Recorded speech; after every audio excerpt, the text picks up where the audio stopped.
Baik, terima kasih pemirsa masih bersama kami dalam program Catatan Akhir Pekan TVMU. Masih bersama saya Rizky Nurul Ilmi dan ayahanda kita Profesor Dr. Dadang Kahmad MSI.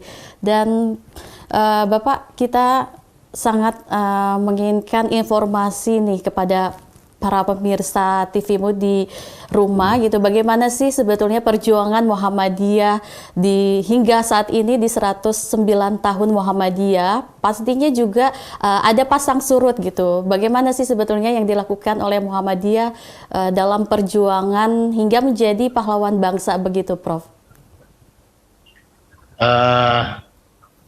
Pasang surut dalam hal maksudnya pasang surut dalam keterlibatan Muhammadiyah di politik, atau pasang surut dalam hal, kalau Muhammadiyah secara organisasi saya kira tetap stabil sampai hari ini ya. Dari tahun ke tahun, dalam ulang tahun Muhammadiyah itu selalu kita tonjolkan prestasi-prestasi yang dicapai dalam 1 tahun, yang nantinya itu dilaporkan dalam muktamar ya, yang 5 tahun sekali itu. Jadi kalau untuk itu, tapi kalau kita keterlibatan di pemerintahan secara politik memang kita ada pasang surut. Ada kalanya kita banyak kader kita yang ikut di pemerintahan, ada kalanya yang seperti sekarang kan hanya satu ya yang ikut terlibat di pemerintahan Pak Menko. Tidak ada di kementerian secara formal utusan dari Muhammadiyah. Sedangkan untuk kaderisasi kita ya, kita selalu menginginkan dengan adanya kaderisasi Muhammadiyah di tingkat berbagai tingkat, termasuk di perguruan tinggi sekalipun, itu diharapkan bisa menjelma menjadi orang-orang yang tangguh dan kuat komitmennya pada Islam, pada negara maupun pada kemanusiaan. Ataupun mereka terlibat dalam partai politik ya, kita Muhammadiyah tidak mengarahkan untuk mengikuti partai politik, salah satu partai politik.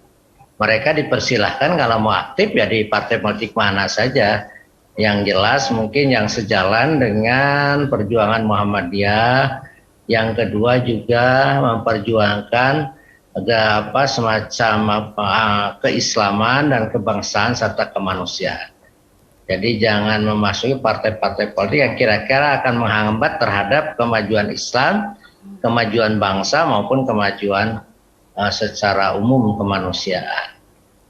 Dan ternyata memang gara-gara Muhammadiyah berada di mana-mana ya, tersebar di berbagai partai politik.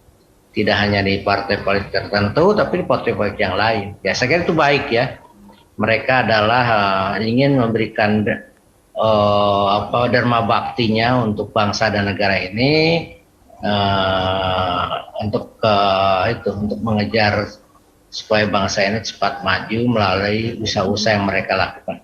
Sebetulnya tidak usah harus dari arah politik saja, mungkin ada aspek-aspek mereka yang berjuang di ekonomi ya, yang ada saudagar-saudagar Muhammadiyah sekarang itu, betapa mereka juga bisa menciptakan lapangan kerja ya untuk kepentingan itu. Ada yang di sektor budaya, ada yang di sektor pendidikan, betapa kita sekarang sudah mendirikan sekolah-sekolah unggulan yang orang bisa mendapatkan kebaikan dari sekolah-sekolah itu, baik di tingkat SD, SMP, SMA maupun perguruan tinggi.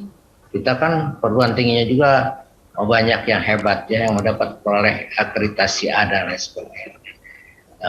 Di bidang-bidang kesehatan juga banyak. Dalam COVID ini banyak dokter-dokter yang berjuang berjibaku, topati jiwa raga, mengabaikan kesempatan ini untuk menolong orang lain, sehingga banyak mereka yang syahid umpamanya di sektor ini. Dan betapa Muhammadiyah merespon dalam rangka menanggulangi dan memerangi wabah ini luar biasa. Kita sangat serius ya dengan penyediaan rumah sakit, tenaga kesehatan maupun relawan-relawan yang mereka berjuang menolong supaya mereka bisa. Sekali itu kalau dijumlah itu menjadi pahlawan-pahlawan yang luar biasa. Mereka bisa sampai ke relawan penguburan ya, mereka kan tidak takut, kalau lain takut, mereka tidak takut. Sekarang itu perlu ada penghargaan yang tinggi bagi mereka. Baik, Prof. Jadi dari 20 tokoh pahlawan Muhammadiyah dan dari tadi banyaknya juga pahlawan yang mungkin tidak bisa kita sebutkan satu persatu begitu ya, Prof. Namun juga sangat banyak manfaat dan kemaslahatan yang diberikan kepada masyarakat dan bangsa begitu, Prof. Prof, untuk momentum Hari Pahlawan ini barangkali juga akan memberikan pesan kepada para pemirsa TV-mu bagaimana menjadi teladan yang baik, menjadi pahlawan bangsa begitu, barangkali juga menjadi pahlawan bagi dirinya sendiri begitu, Prof. Silahkan, Prof. Ya, jadi Pak Soekarno pernah bicara, jangan lupakan sejarah. Jadi kepada semua para pemirsa TV-mu, ya kita pun perlu membaca kembali sejarah untuk jangan sampai kita ini tidak tahu sejarah dan nanti menganggap orang-orang yang berjasa itu dianggap tidak berjasa, orang yang justru berkhianat dianggap pahlawan. Ini perlunya kita mengkaji sejarah. Yang kedua, hormatilah mereka para pahlawan itu. Bangsa yang baik itu, bangsa yang beradab itu adalah bangsa yang menghormati para pahlawannya. Sebagai tanda terima kasih, kita merdeka ini kan karena mereka ya.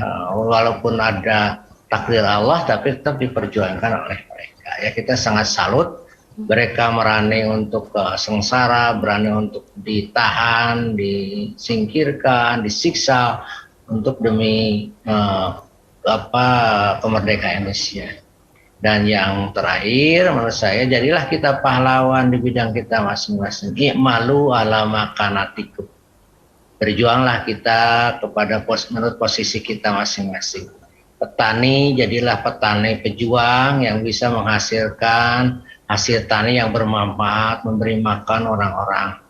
Juga pedagang, bisnismen juga sebagai satu pejuang yang menghidupkan ekonomi bangsa ini.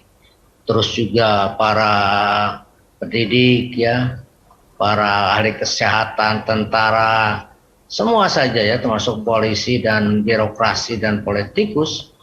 Semua adalah berjasa, berjuang, dan marilah kita terus seperti itu untuk demi kejayaan bangsa ini. Sebab bangsa ini tidak akan jaya kalau masyarakatnya tidak berusaha semaksimal mungkin. Saya kira itu yang kita pada hari ini. Terima kasih. Baik, Prof. Dadang Kahmat, sangat menarik sekali perbincangan kita pada kesempatan kali ini mengenai pahlawan Muhammadiyah untuk pembaharu Islam. Tadi sangat banyak sekali juga disampaikan oleh Profesor Dr. Dadang Kahmat bahwa Muhammadiyah sangat menjunjung tinggi bagaimana perjuangan para kader, para pahlawan Muhammadiyah terlebih dahulu yang telah berjasa untuk kita semua. Tentunya kita juga harus meneladani dengan baik bagaimana memberikan kemaslahatan untuk umat, untuk kemanusiaan, khususnya saat ini di momentum mohon maaf di pada kondisi pandemi pada saat ini begitu. Jadi marilah kita sama-sama berlomba-lomba kebaikan untuk menjadi manusia yang baik dan memberikan kemaslahatan untuk umat dan bangsa sampai nantinya mungkin barangkali kita bisa menjadi pahlawan untuk bangsa.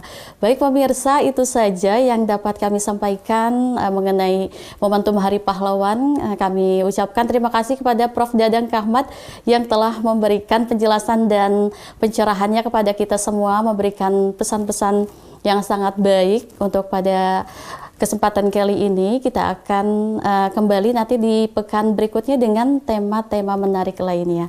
Sekali lagi terima kasih, sampai jumpa. Wassalamualaikum warahmatullahi wabarakatuh.